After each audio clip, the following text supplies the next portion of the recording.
aunque Jesús viniera aquí conmigo y se parara a mi lado y me dijera, sé fiel toda tu vida, eso no tendría un impacto tan profundo en mí.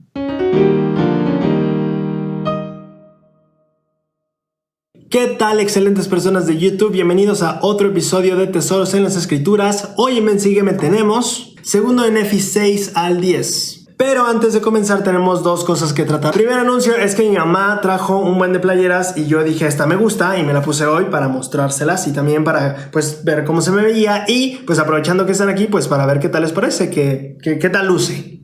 Ahí le escriben un comentario o algo para que tengamos algo más de qué platicar en este canal. Esto estaría súper cool. El segundo anuncio es que este capítulo en particular de Tesoros en las Escrituras va a ser algo diferente, ya que encontré como un hilo conductor de capítulo a capítulo que enseñaba una lección general, es decir, tenía como un mensaje entrelazado entre los capítulos, así que vamos a ir tal vez no marcando tanto las divisiones entre los capítulos como diferentes lecciones, sino más bien vamos a ver cómo todos esos capítulos se entretejen para darnos una sola gran lección. Así que vamos allá.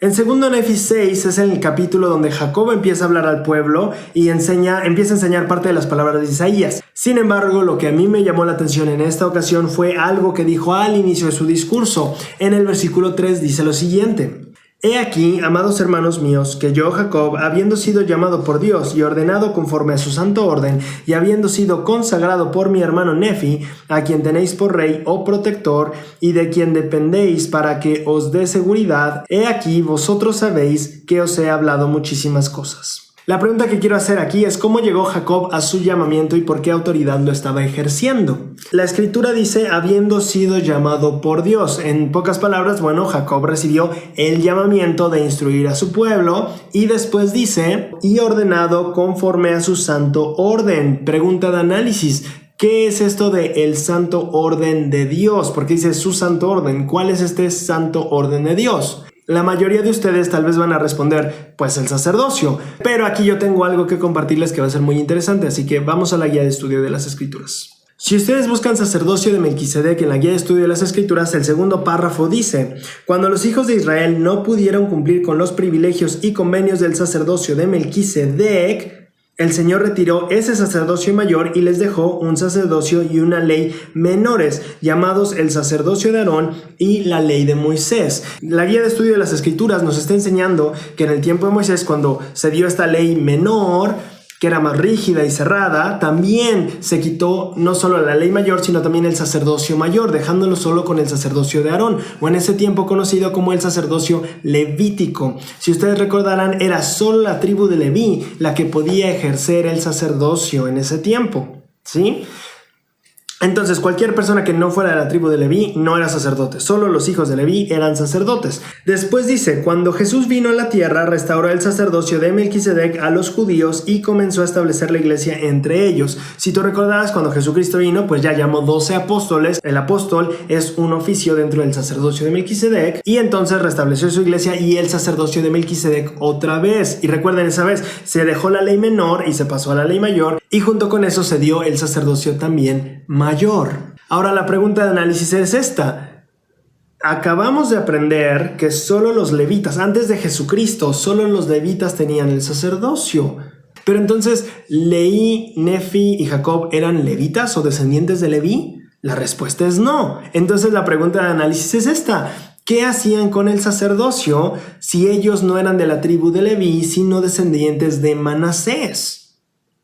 Para responder me voy a apoyar de este manual de instituto del Libro de Mormón. En la página 62 hay un comentario sobre 2 Nefi 6 del 1 al 3, en el que viene una cita de Joseph Fielding Smith y dice lo siguiente: El presidente Joseph Fielding Smith explicó qué orden del sacerdocio usaban o ejercían los nefitas. Los nefitas eran descendientes de José. Leí descubrió eso cuando leyó las planchas de bronce. Por lo tanto, no había levitas entre quienes acompañaron a Leí al hemisferio occidental. Bajo estas condiciones, los nefitas oficiaban por virtud del sacerdocio de Melquisedec desde los días de Leí hasta los días de la aparición de nuestro Salvador entre ellos. Entonces el presidente Smith nos aclara algo. En ese tiempo sí, se dividieron. Nefi se va de Jerusalén, pero a ellos les es dado el poder para oficiar y utilizar y ejercer autoridad por medio de el sacerdocio de Melquisedec. Con eso en mente, quiero enseñarte un principio espiritual que me parece bastante interesante y que puede llenarte de gratitud. Quiero que pienses que en la época de Moisés, obviamente el ser profeta es un oficio del sacerdocio de Melquisedec. Entonces, la guía de estudio de las escrituras también menciona que los grandes patriarcas o los profetas que aperturaban una dispensación tenían el sacerdocio de Melquisedec. Quiero que pienses, teniendo esto en cuenta, cómo era vivir en esa época donde solo tal vez una persona sostenía el sacerdocio de Melquisedec y los demás no. Y los demás tenían acceso a él solo por medio del sacerdocio levítico, así se llamaba el arónico, pero solo la tribu de Leví tenía acceso a ello. Solo los levitas poseían el sacerdocio. Ningún hombre de ninguna otra tribu poseía el sacerdocio de Aarón. Contrasta eso con nuestra actualidad, donde tú seguramente conoces a un poseedor del sacerdocio de Melquisedec. Si tienes la bendición, incluso tal vez lo tienes en tu casa, tal vez es tu esposo, tal vez es tu hijo, tal vez es tu papá, tal vez es tu hermano, yo no sé. Pero por lo menos en tu barrio, estoy seguro, en tu unidad hay un poseedor del sacerdocio de Melquisedec. En cada rama organizada de Sion, hoy hay poseedores del sacerdocio de Melquisedec. Hay quórumes del sacerdocio de Melquisedec en cada unidad. Si tú lo tienes en casa, qué bendición. Pero ¿puedes sentir el contraste? Antes no era así. Ahora tú puedes ir pedir una bendición sencillamente. Tú puedes ir y hacer un buen de cosas porque el sacerdocio está ahí disponible. Tienes un quórum entero a tu disposición. En esos días no era así. Hoy vivimos en una época diferente en que hay muchísimos poseedores del sacerdocio de Melquisedec y hay un quórum cerca de ti. ¿Puedes notar el privilegio de vivir en esta época? ¿Te das cuenta de cómo vivir en este momento en la historia de la iglesia, en la historia del desarrollo de la obra de Dios es realmente emocionante? ¿Te imaginas lo que hubiera dado tal vez Moisés por ver otros 20 poseedores del sacerdocio de Melquisedec, otros 70, otros 100 poseedores del sacerdocio de Melquisedec? O lo que hubiera dado tal vez Isaías por tener un quórum. Y tú lo tienes. Eso es vivir en la plenitud de los tiempos. En el capítulo 7 de Segundo Nefi ya entramos plenamente en las enseñanzas de Isaías y en esto solo quiero extraer algunos versículos. El versículo 1 trae algunas preguntas que llaman mi atención y dice: ¿El Señor te he repudiado yo o te he echado de mi lado para siempre? Pues así dice el Señor: ¿dónde está la carta de divorcio a tu madre? ¿A quién te he abandonado o a cuál de mis acreedores te he vendido? Sí, ¿a quién te he vendido? Básicamente la expresión del Señor está diciéndonos aquí, pues, ¿cuándo he decidido abandonarte? ¿Puedes tú mostrarme el registro o dónde yo dije que te abandonaría? Y a mí me llama la atención esto porque en momentos de dificultad o en momentos en los que nos podemos sentir abandonados por el Señor, esta escritura es bastante increíble. Escuchar la voz del Señor decir: ¿dónde dije yo? A ver, Braulio, ¿dónde dije yo que iba a abandonarte? ¿Alguna vez lo he dicho? ¿Alguna vez lo he escrito? ¿Alguna vez lo he mandado declarar por mis profetas? No, ¿verdad? Pues no lo voy a hacer. Esa manera de ver esta escritura a mí me fascina mucho y se complementa con los otros versículos que elegí, que son el 7, 8 y 9. Porque el Señor Dios me ayudará, de modo que no seré confundido, y sé que no seré avergonzado. Y el Señor está cerca y me justifica. ¿Quién contenderá conmigo? Presentémonos juntos. ¿Quién es mi adversario? Acérquese a mí, y yo le heriré con la fuerza de mi boca, porque el Señor Dios me ayudará. Entonces podemos ver una transición aquí. Por una parte está el Señor diciendo: nunca te he abandonado, pero después en la siguiente página ya estamos viendo a un hombre que tiene valor, a un Isaías que tiene confianza en el Señor, y podríamos aplicarlo también a nosotros como personas, como pueblo o como familias, en cómo nuestra confianza está creciendo y aumentando en el Señor. Aquí podrían hacerse dos preguntas de análisis. La primera es si confío plenamente en que el Señor está ahí. ¿Él te ha demostrado que ha estado ahí? ¿Durante tu vida has notado cómo Él no se ha alejado de ti? Porque es la primera parte, notar que el Señor no se va y no se ha ido, porque a veces podríamos dudar si está ahí, pero aquí la Escritura nos ayuda a reflexionar en que Él no se ha ido. Y la segunda parte es entonces reafirmar ya esa convicción y entonces tener una seguridad plena en Él. Lo primero es asegurarte, no va a irse, pero no solo eso, va a estar contigo. Como decían las Escrituras, va a luchar tus batallas. Hay una cita que me gusta mucho de la presidenta Dalton, expresidenta de Mujeres Jóvenes, y esta cita me fascina porque muchas veces creemos que el Señor ya recorrió nuestro camino y entonces Él sabe cómo se sintió. La presidenta Dalton profundiza un poco más en la expiación al decir, Él no solo conoce el camino porque ya lo recorrió, sino que una vez más recorrerá el camino con ustedes. Eso es fascinante, a eso se refieren las escrituras cuando dice Jehová luchará por vosotros o luchará con vosotros. Él no solo recorrió ya esta prueba mortal y dijo, bueno, ya la goma, ya ahí es su rollo, ¿no? No, Él no solo lo recorrió una vez y lo conoce y te puede ayudar porque lo conoce, sino que Él decide recorrerlo una vez más contigo, a tu lado. Esa es la enseñanza de Isaías. Y entonces la manera en la que aquí lo expresa Isaías se me hace muy poético. El Señor está cerca de mí. El Señor está cerca y me justifica. ¿Quién contenderá conmigo? Y podrías aplicarlo tal vez contigo a las dificultades o a las pruebas pensando en que finalmente los enemigos o los obstáculos son esas dificultades que has tenido. Si el Señor está cerca, ¿quién contiende conmigo? Presentémonos juntos. Ahora sí, como dicen aquí en México, dicen llégale, como vente, ¿no? Que venga el problema. Pero entonces dice, ¿quién es mi adversario? Acérquese, yo lo heriré con la fuerza de mi boca, porque el Señor Dios me ayudará. Y recuerdo que en cierto momento yo he escuchado a personas contar de las dificultades que han tenido. En esto no me gusta luego platicar mucho de mi misión, por eso de ser exmisionario y solo hablar de mi misión, pero esta experiencia me gusta mucho, o al menos se quedó muy grabada en mi mente. El presidente de misión en una ocasión, en una conferencia de zona, nos contó de dos amigos suyos, eran una pareja y tenían, me parece, 4 hijos pequeños, ¿no? De edades entre 12 y 4 años, me parece.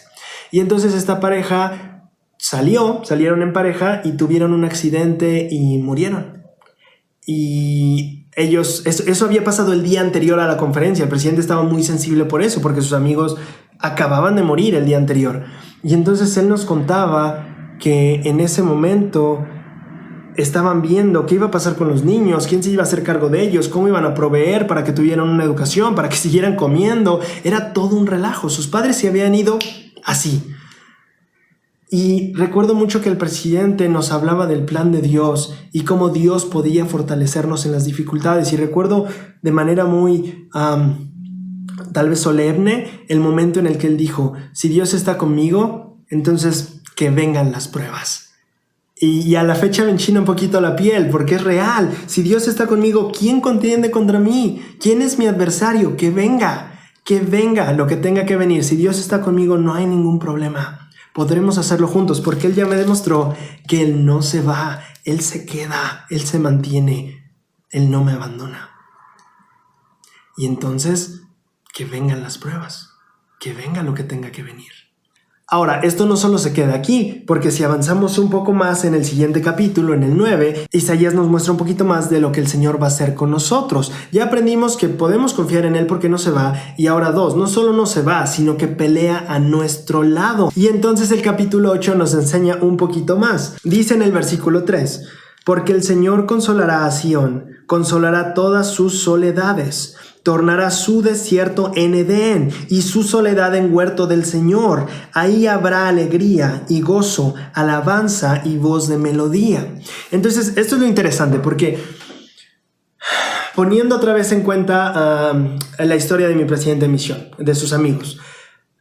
Ellos tal vez tenían fe en Dios. Tal vez ellos ya se habían dado cuenta de que Dios no los abandonaba, que ahí se mantenía. Pero también se habían empezado a dar cuenta de que luchaba con ellos, de que estaba para recorrer ese camino difícil junto a ellos. Entonces viene esta siguiente parte, porque no es solo...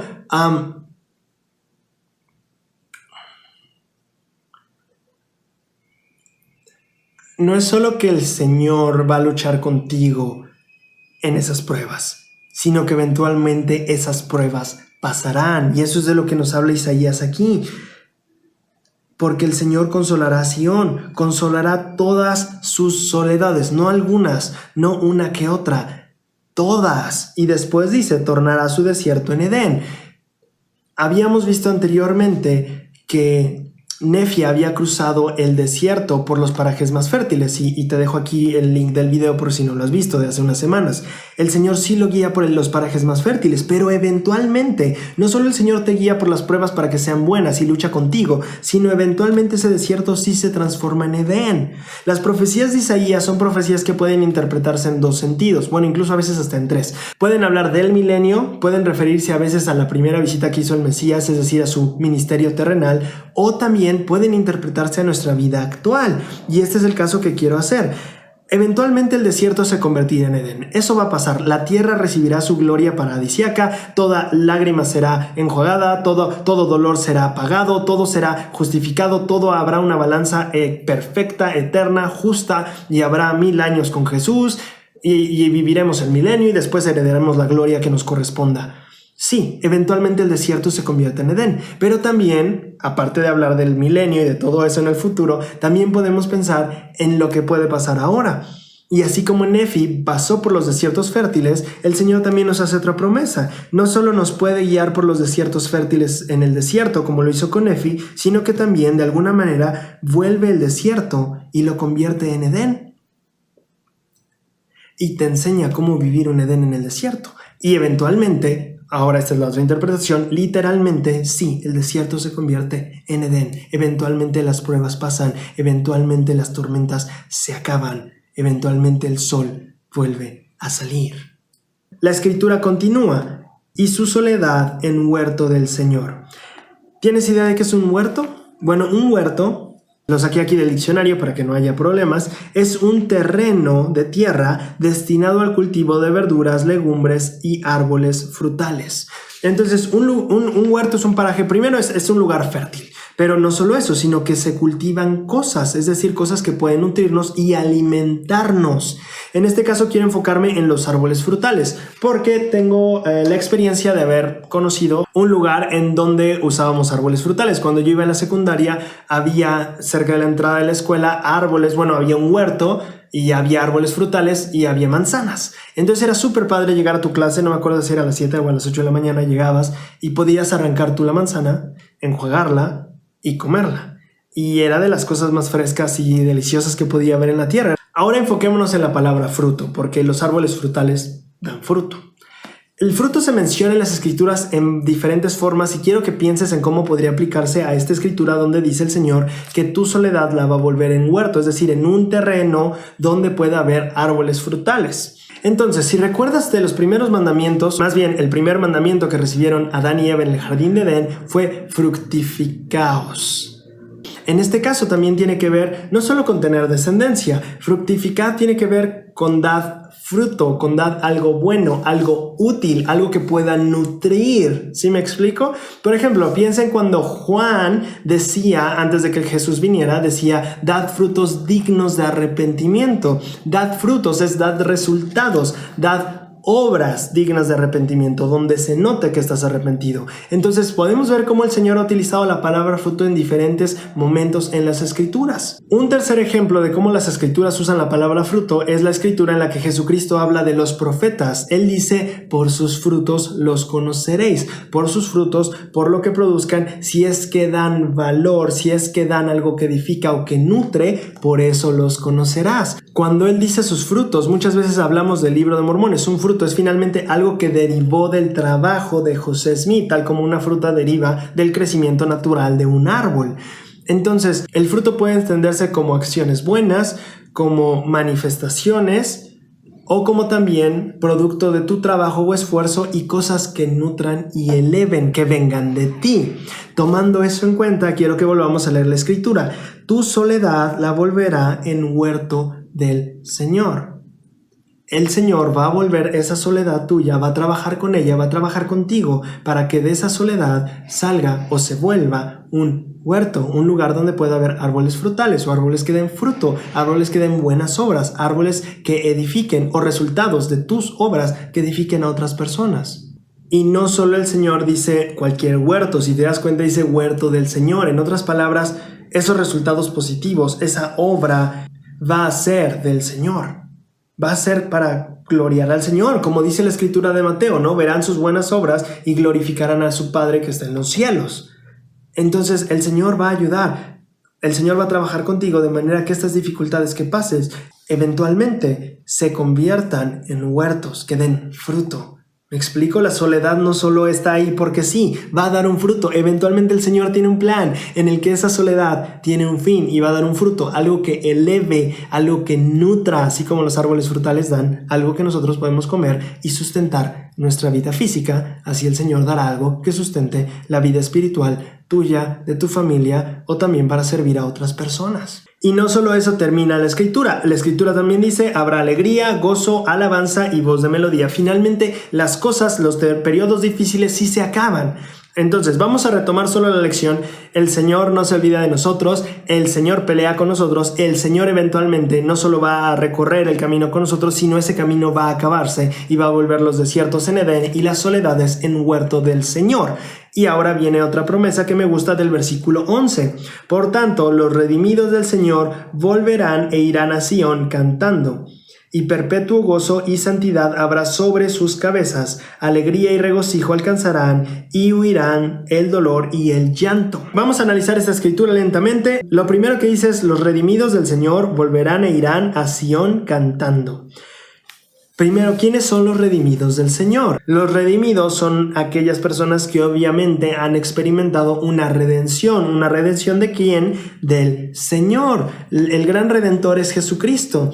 Y el poder de la redención es el poder de su expiación. Básicamente está aquí hablando de las personas que han experimentado y han cambiado debido al poder de la expiación. Estas personas volverán e irán a Sión cantando. No sé si te das cuenta de aquí el enlace de las cosas. En primer parte está hablando de que el Señor va a transformar tus desiertos en Edenes. Y entonces habrá alegría y gozo y alabanza y voz de melodía, es decir, cánticos. Y en esta escritura, cuando habla de los redimidos del Señor, habla también de que irán cantando. No sé si estás recordando justo ahora una escritura en la que estas dos palabras también juegan, redención y canción. ¿Recuerdas a Alma cuando habla al pueblo, me parece, de Sidón y les dice: podéis cantar ahora la canción del amor que redime? Las escrituras que hablan de redención obviamente están hablando con algo que tiene que ver con el Redentor, y eso tiene que ver con el poder de la expiación. La redención o redimir algo significa restituir las cosas. La redención en la guía de estudio de las escrituras dice que es liberar, comprar o rescatar. Por ejemplo, liberar a una persona de la esclavitud mediante un pago. Entonces significa hacer el pago para que alguien pueda tener de vuelta un derecho que antes tenía. El chiste es que tiene que haber un pago para una restitución de algo. Eso es la redención. Entonces aquí está hablando de los redimidos del Señor, de aquellas personas que están teniendo el pago de sus pecados y finalmente pueden reentablar una relación más firme y cercana con Dios. Sin embargo, la primera escritura donde habla del desierto y estamos hablando de pruebas, nos dejan ver otro lado de la expiación. Si tú recuerdas, el Elder Bednar es quien ha enseñado varias veces que la expiación no es solo para pecadores, sino también para santos. Y no solo es para limpiar pecados, sino también para obtener fuerza.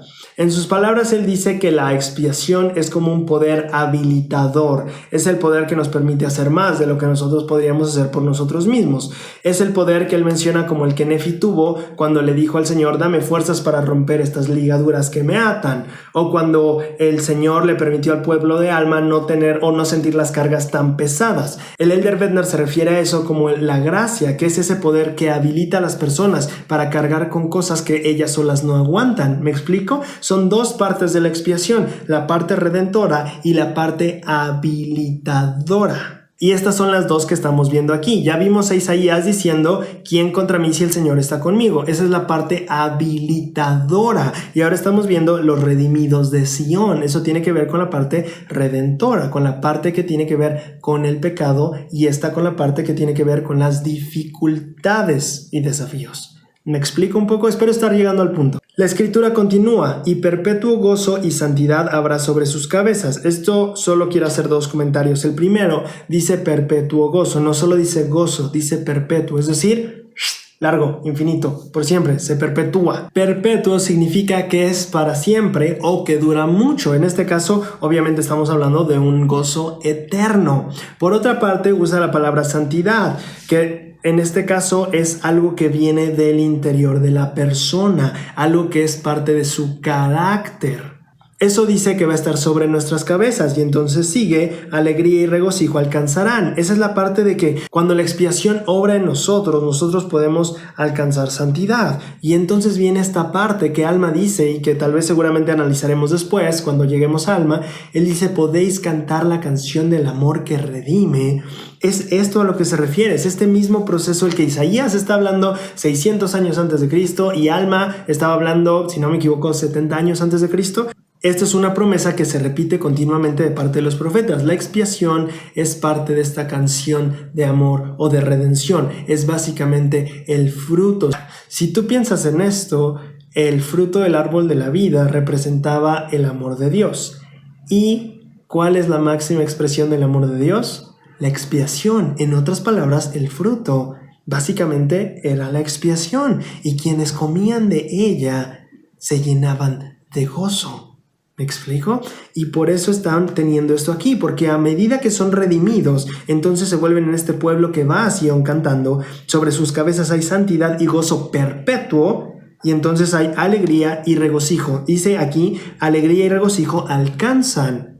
Ellos llegan a tener alegría y regocijo y después dice, y huirán el dolor y el llanto. Me gusta, y es un comentario breve aquí, pero no dice que nosotros dejaremos de sentir dolor y llanto. No, dicen el dolor y el llanto huirán. Cool, ¿no? Y en ese caso podemos pensar en escrituras y promesas. Por ejemplo, en cuanto al dolor, ustedes recordarán y acabo de mencionar cuando el Elder Bernard da este ejemplo de que gracias a la expiación sus cargas, las cargas del pueblo de Alma no fueron tan pesadas, es decir, el dolor fue removido. En cuanto a la otra palabra, la palabra llanto, también podemos recordar muchísimas promesas en cuanto a que al final cada lágrima será enjugada. Y estas bendiciones son las que acompañan a este pueblo que Isaías nombra los redimidos del Señor. En otras palabras, los que han disfrutado de la redención de su Señor, o como lo hemos visto hoy, los que han aprendido, los que han apreciado y recibido las bendiciones de la expiación de Jesucristo. El fruto del árbol de la vida. Rumbo al capítulo 9 de segundo Nefi, Jacob empieza a hablarnos más sobre el plan de salvación. Y sería interesante que tal vez tú puedas hacer este ejercicio de ver cuántas veces Jacob dice, el gran plan, el gran plan. Es bastante padre ver eso, cómo Jacob se estaba asombrando tremendamente al darse cuenta de cuán bien diseñado estaba el plan de Dios. Pero mi enfoque no es ese, mi enfoque va a ser en 2 versículos que me gustan mucho. El primer versículo es el 16 y dice lo siguiente: y tan cierto como vive el Señor, porque el Señor Dios lo ha dicho y es su palabra eterna, que no puede dejar de ser, aquellos que son justos serán justos todavía, y los que son inmundos serán inmundos todavía. Tal vez muchos hemos escuchado eso, ¿no? Los justos seguirán siendo justos, los pecadores seguirán siendo pecadores, pero aquí Jacob le da como un énfasis muy grande. No sé si te das cuenta cuánto preludio le da a esas palabras. Dice, tan cierto como vive el Señor, porque el Señor Dios lo ha dicho y es su palabra eterna, que no puede dejar de ser. ¿Te das cuenta cuántas veces Jacob te dijo, esto es real, esto es real, esto es literal, esto es así, no puede cambiar?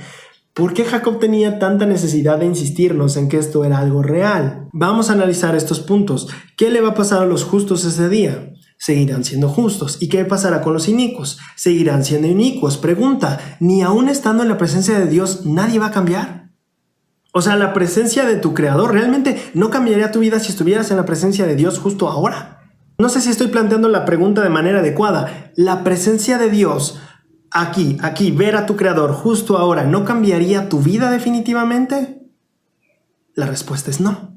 Para apoyarme más en esto y dejarlo más claro, voy a apoyarme en un mensaje que dio el presidente Henry B. Eyring en la Liaona de febrero de 2015. Este mensaje llamado Testimonio y Conversión nos aclara este punto que Jacob nos quiere enseñar aquí. Dice el presidente Eyring, existe una diferencia entre recibir un testimonio de la verdad y estar verdaderamente convertido. Voy a decirlo otra vez. Existe una diferencia entre recibir un testimonio de la verdad y estar verdaderamente convertidos. Eso era parte también de lo que veíamos con Lamán y Lemuel. Ellos sabían que Dios estaba con Nefi, ellos sabían que todo esto, pero finalmente había una gran diferencia entre el saber y el estar convertidos.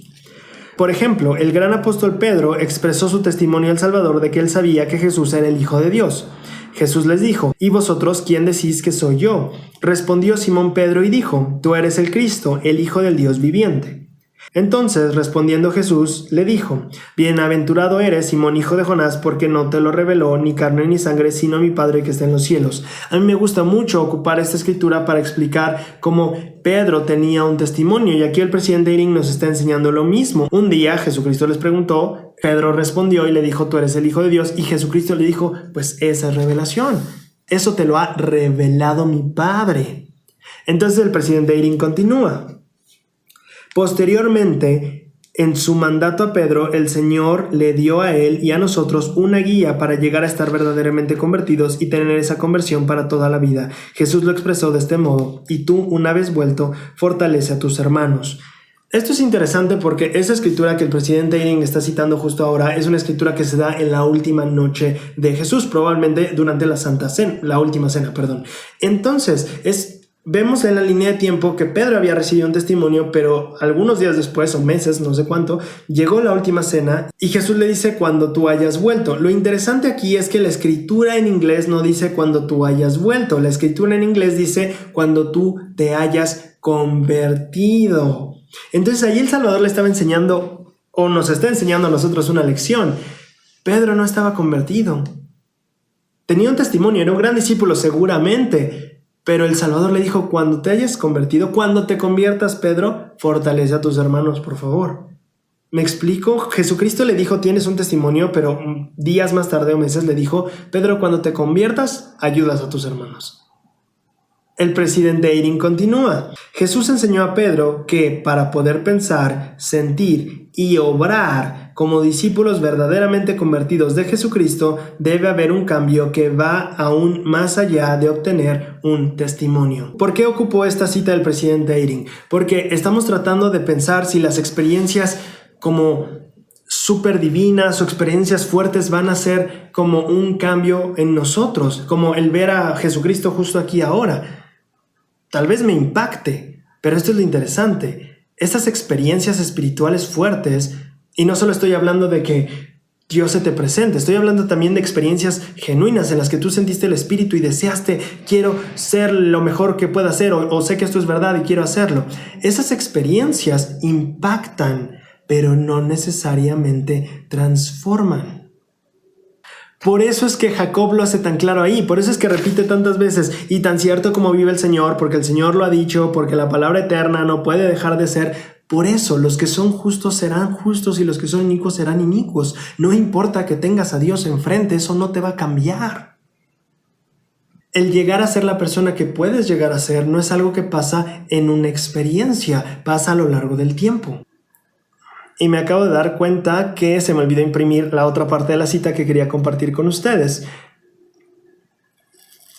Dice lo siguiente el presidente Eyring, aquí está: sabemos por experiencia propia y por observar a otras personas que el hecho de tener algunos grandes momentos de poder espiritual no será suficiente.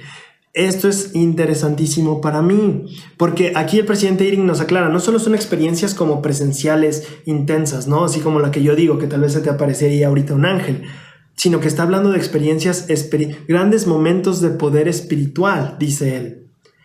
Y entonces yo pienso en, por ejemplo, cuando fui a mi primer EFI, o SOY, o no sé cómo le llaman en sus países, este lugar donde van una semana los jóvenes y están con consejeros y se la pasan muy padre. Yo recuerdo la primera vez que fui y cómo yo venía muy determinado a: voy a ser el mejor discípulo que podría ser jamás en la vida y voy a ser la mejor versión de mí a partir de hoy.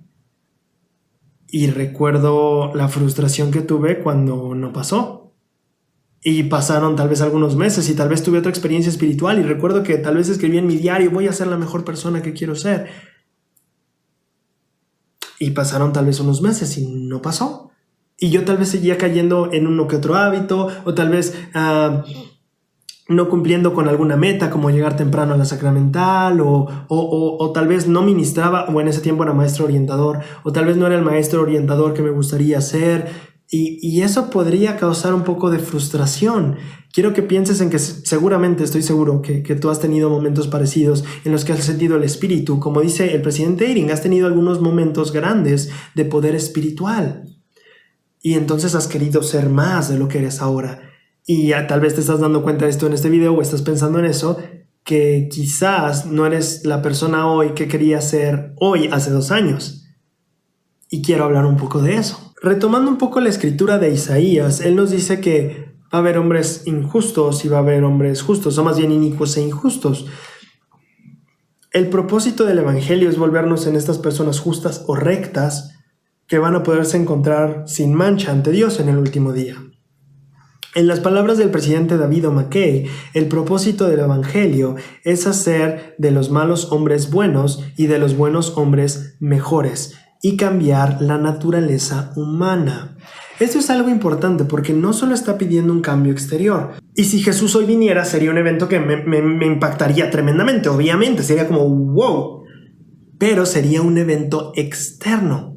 Mi naturaleza tiene más que ver con mi interior y mi carácter. Como veíamos la otra vez con el Elder Scott. Tiene que ver con quién yo estoy llegando a ser. Esa es mi naturaleza. Y sí tenemos definitivamente un origen divino y una naturaleza divina. Pero el qué somos y nuestro carácter, eso tiene que ver con la naturaleza humana. Como dice aquí, la idea, dice el presidente McKay, es cambiar la naturaleza humana. Esa es la idea del evangelio, cambiar de naturaleza humana a naturaleza celestial.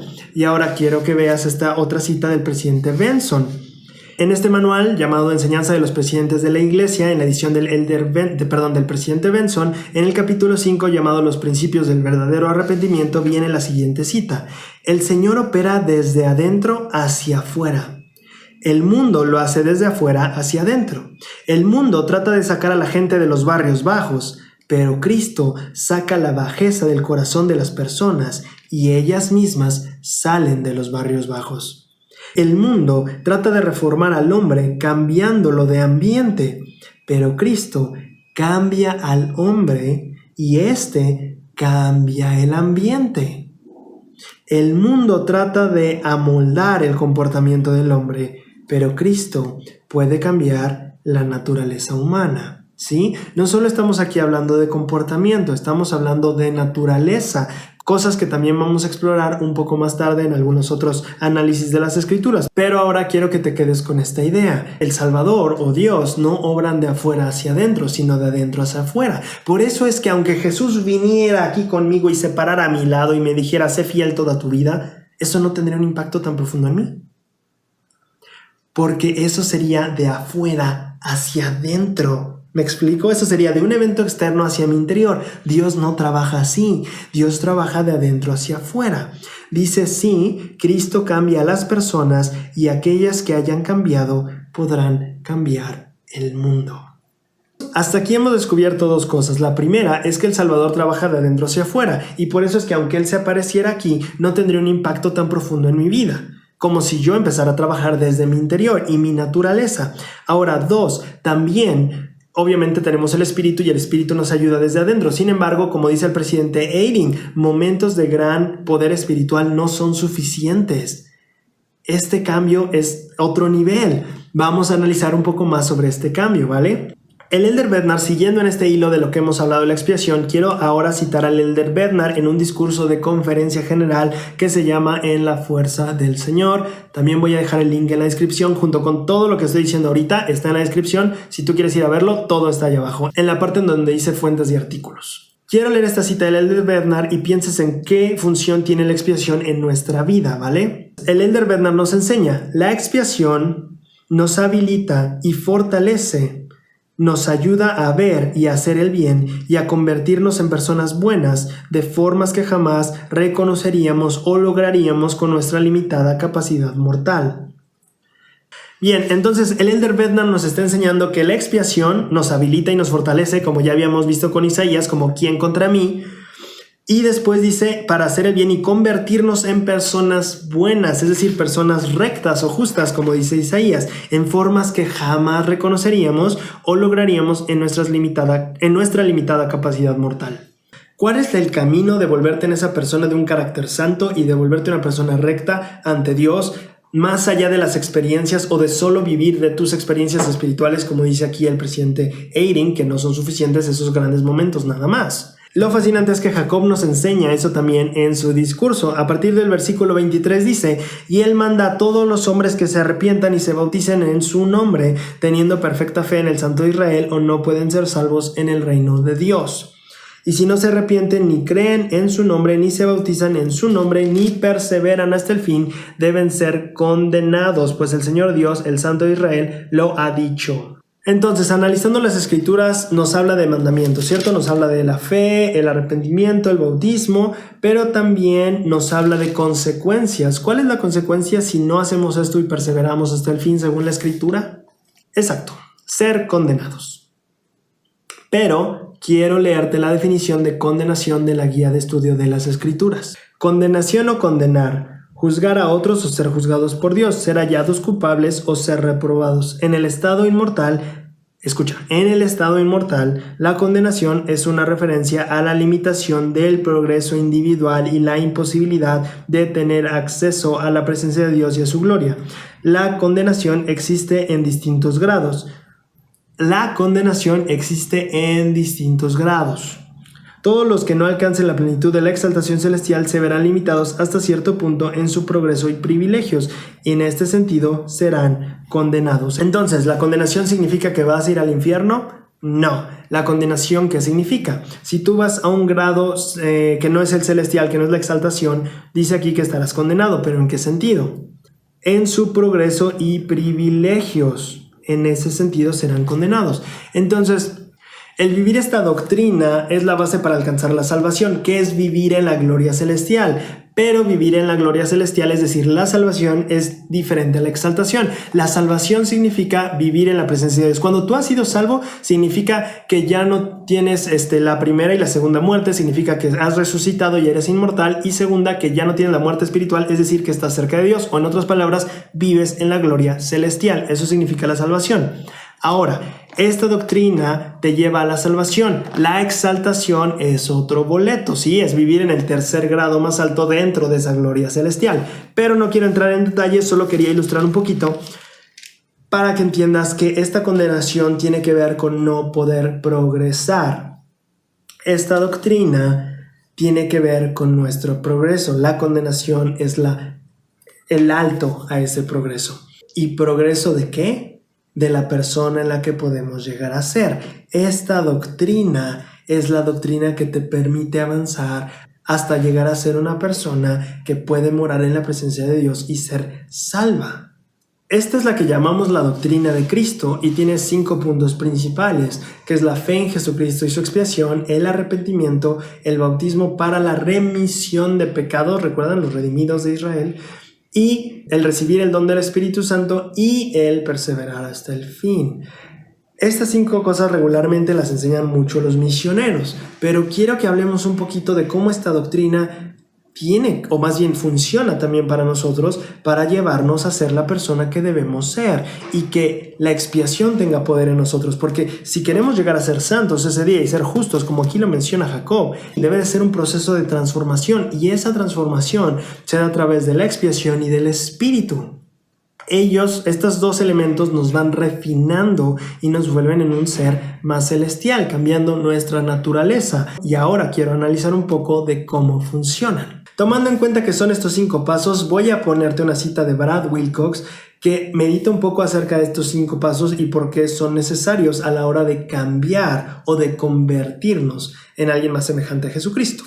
Él dice: si Cristo no requiriera fe y arrepentimiento, entonces no habría deseo de cambio. Piensen en sus amigos y familiares que han decidido vivir sin fe y sin arrepentimiento. Ellos no quieren cambiar. Ellos no están tratando de abandonar el pecado y sentirse cómodos con Dios. En lugar de ello, están tratando de abandonar a Dios y sentirse más cómodos con el pecado. Si Jesús no requiriera convenios y la recepción del don del Espíritu Santo, entonces no habría modo de cambiar. Estaríamos abandonados para siempre solo con el poder de la voluntad, sin tener acceso a su poder. Si Jesús no requiriera perseverar hasta el fin, entonces no se internalizarían esos cambios con el tiempo. serían para siempre superficiales y cosméticos en lugar de entrar dentro de nosotros y convertirse parte de quienes somos. Si te diste cuenta, él habla de 3 cosas importantes. Dice primero la fe y el arrepentimiento. Si Dios nos las pidiera, no querríamos cambiar. Si Dios no nos pidiera cambiar, pues ¿para qué hacerlo, no? O sea, si no es necesario, si estoy bien como estoy, ¿para qué cambiar? Entonces él habla primero de no habría el deseo de cambiar. Después habla de los convenios y el espíritu y habla de cómo eso nos permite tener acceso al poder de la expiación. Los convenios son este momento en el que nosotros acordamos algo y Dios acuerda otra cosa en regreso. Entonces los convenios, por ejemplo, nos permite tener del Espíritu Santo, nos permite tener de su guía y de su poder.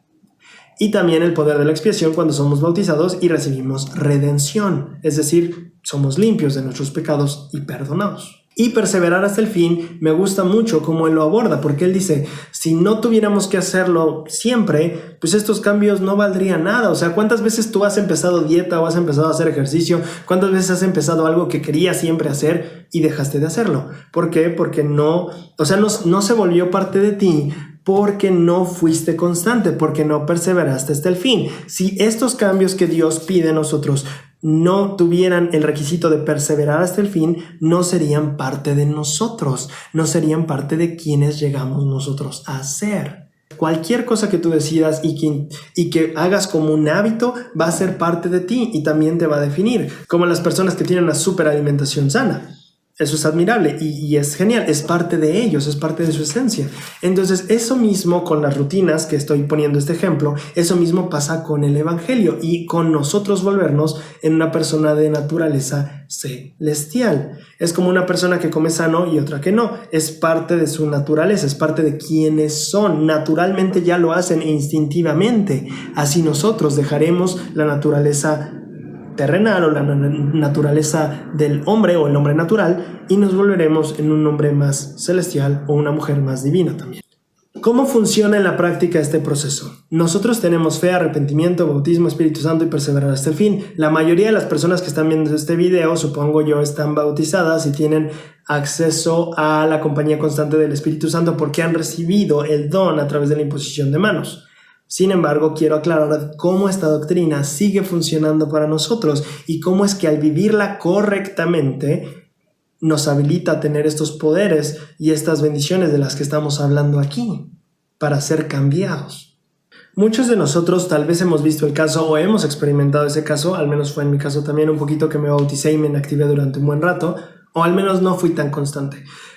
Pero vemos este proceso en el que pasan por este proceso las personas, fe, arrepentimiento, bautismo, se reciben el espíritu y medio avanzan y luego tal vez desaparecen. Cuando nosotros tenemos estas grandes experiencias espirituales, pasa algo en nosotros, como algo en nuestro corazón cambia. Pero entonces, ¿por qué volvemos a ser a veces los mismos? Si la doctrina es tan padre, si la doctrina está tan bien hecha, si el plan es tan perfecto, ¿por qué volvemos a caer a veces? Y en esto quiero citar un poquito al Elder Renlund. Hace unos años, en 2009, en octubre, si no me equivoco, él todavía era 70, ahorita es apóstol, pero en ese tiempo era 70, él hizo un discurso que se llama ¿Cómo conservar el gran cambio en el corazón? Este discurso me gusta mucho por cómo explica este proceso en cuanto a cómo tienes ese poder espiritual bien grande, como dice el presidente Eyring, pero otra vez te bajas. Y vuelves a subir y otra vez te bajas.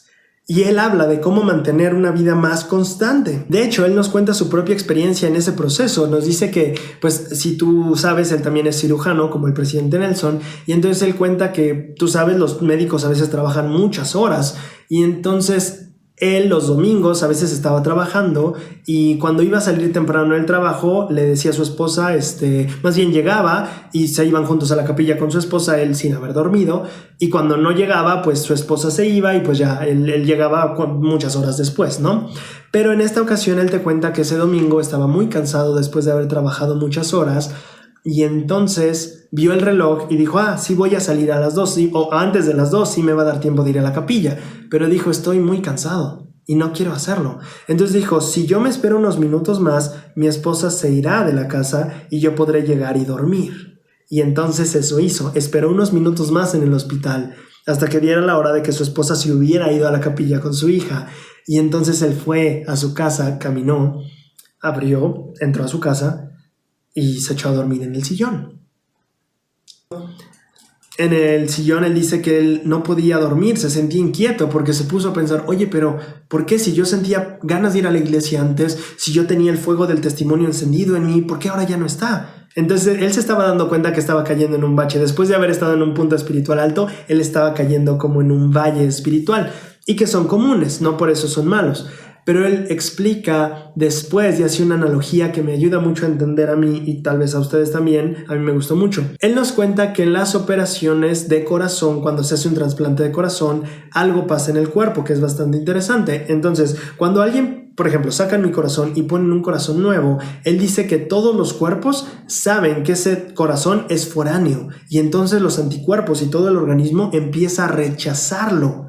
Entonces él dice que para eso el paciente tiene que tomar ciertos medicamentos después de su cambio de corazón para que el cuerpo no lo rechace y pueda adaptarse.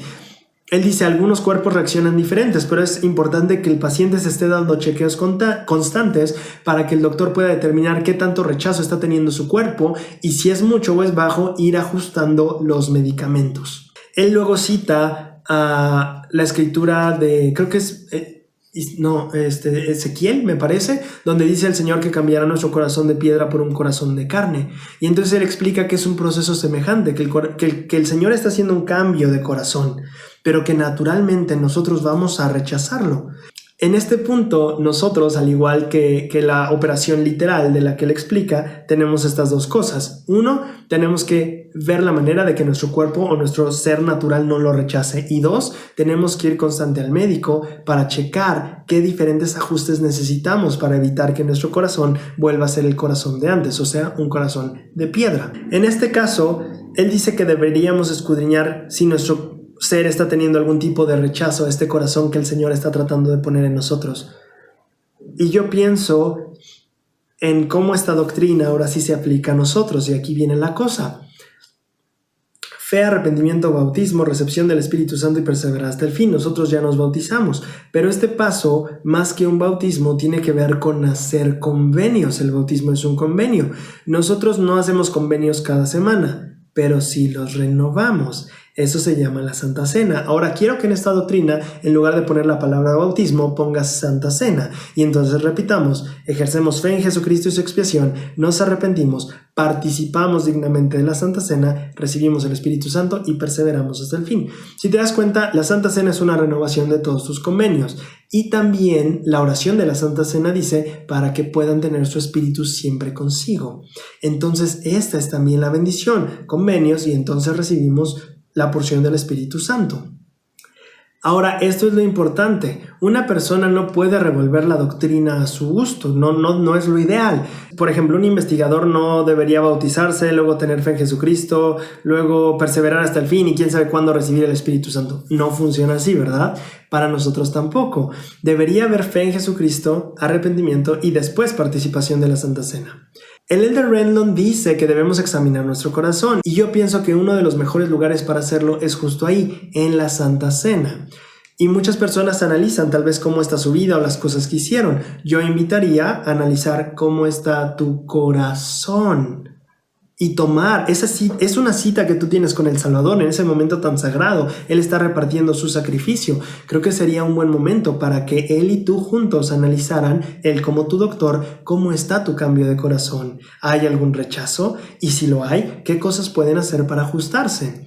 Ahora, la Santa Cena no solo es para pensar en cómo hemos estado. Si te das cuenta, la doctrina antes de los convenios tiene fe y arrepentimiento. Esto quiere decir que a la hora de llegar a la Santa Cena, no solo deberías pensar en tal vez cosas que he hecho mal. Muchas personas hacemos eso. ¿Qué hice mal esta semana? ¿O qué cosas quiero hacer mejor? Está bien, es parte de... Pero quiero que pienses en que la doctrina primero dice ejerce fe. Y ya hemos visto que la fe es acción. Un principio de acción y poder. El arrepentimiento son cambios. Una persona no está arrepentida. Imagínate, sería un arrepentimiento incompleto si solo hago 2 de los 5 pasos que regularmente conocemos como pasos del arrepentimiento, ¿no? Entonces, cuando hacemos esto antes, cuando ya hemos ejercido fe en Jesucristo, cuando en la semana nos hemos arrepentido, entonces este convenio tiene poder y la porción del Espíritu es mayor y el ciclo se repite. La Santa Cena es un lugar donde tú vas preparado con previa fe, previas acciones y previo arrepentimiento o previos cambios. Esa es la manera en la que le das acceso al poder de la expiación de venir a tu vida. Una persona no disfruta tanto un sellamiento si no se ha preparado para ello, ni la misión, ni un bautismo. Cualquier cosa que tú hagas, si tú no estás preparado para ello, no vas a experimentarlo o disfrutarlo tanto. Cualquier cosa. Es exactamente igual con la Santa Cena. La preparación son estos dos elementos que te estoy enseñando aquí. Y eso es lo que te permite interiorizar la Santa Cena durante la semana. Tú estás viviendo esta doctrina que te habilita con el poder de la expiación toda la semana, porque estás viviendo en fe, actuando y también arrepintiéndote. ¿De qué? Eso será de tú y el Señor, tu médico personal, que te diga qué ajustes hay que hacerle a tu corazón. Pero cuando estamos haciendo cambios y estamos ejerciendo fe, el poder que hay en la Santa Cena, viniendo con la conciencia de estos dos principios, es increíble el poder que hay. Es grande. Y eso va generando el cambio. Así es como la expiación puede entrar en abundancia en nuestras vidas y nos empieza a santificar. Y podrá parecer largo el camino hacia como todo lo que Dios espera de nosotros, pero en ese aspecto a mí me gusta la escritura de 2 Nefi 10, el versículo 9. El versículo 9 dice: porque Él lo ha dicho, ¿y quién puede disputarlo? Para terminar, quiero hablar de aquellas situaciones o hablarle a aquellas personas que pueden sentir en ocasiones que en su llamamiento, en la vida, en su familia, no están siendo capaces o no tienen la habilidad suficiente o no son lo suficientemente buenos o tal vez no están simplemente logrando lo que les gustaría lograr. En ese aspecto recuerdo muy bien que un compañero me enseñó en la misión. Yo me frustraba mucho cuando las citas se caían, cuando la gente no estaba, cuando no podía cumplir las metas y sentía que le fallaba al Señor. Y entonces este compañero me dijo: Elder, ¿por qué se molesta o por qué se frustra? ¿Por qué se estresa? ¿Por qué se preocupa?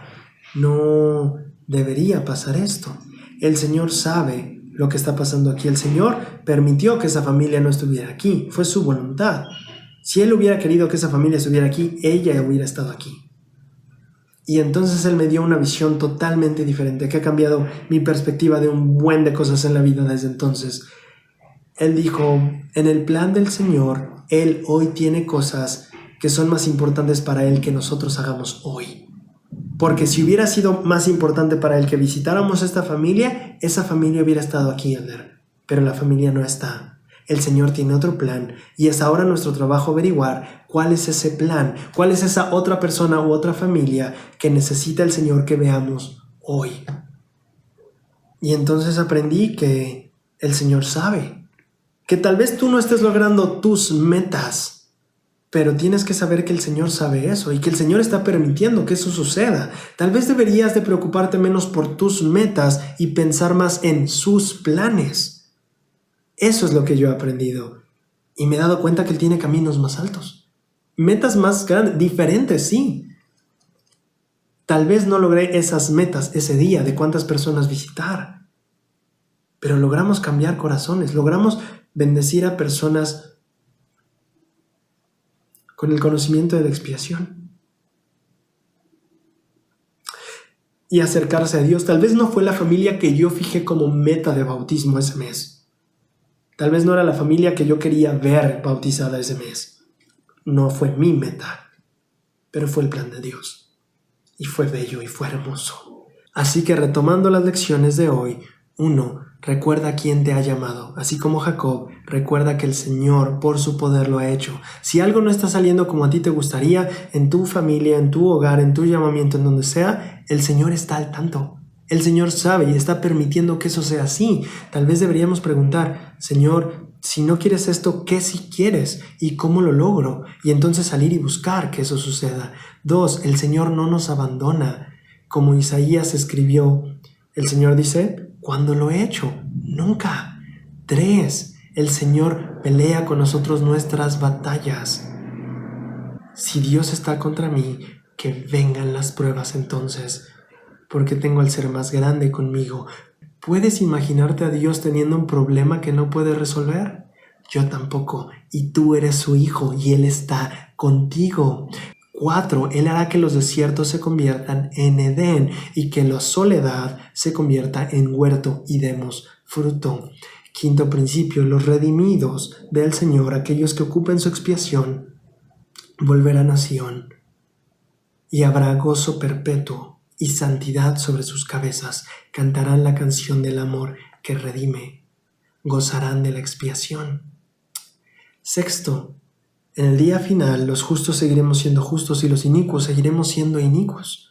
La transformación es hoy, y en ese aspecto no te preocupes si hay crestas y valles. Y vuelve a haber crestas y vuelve a haber valles. Eso es normal, es parte del proceso, es parte de un proceso natural de cambiar el corazón.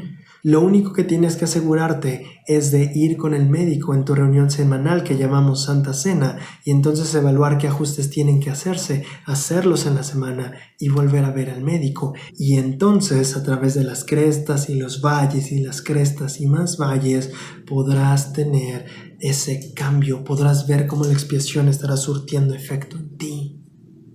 Él te transformará, te convertirá de una naturaleza humana a una naturaleza celestial y divina. Y como dijo Jacob, Él lo ha dicho, ¿y quién puede disputarlo? Me transformó, me convirtió y ahora sé que es posible confiar en que Él me guíe y hacer lo que me pidió y amar de corazón.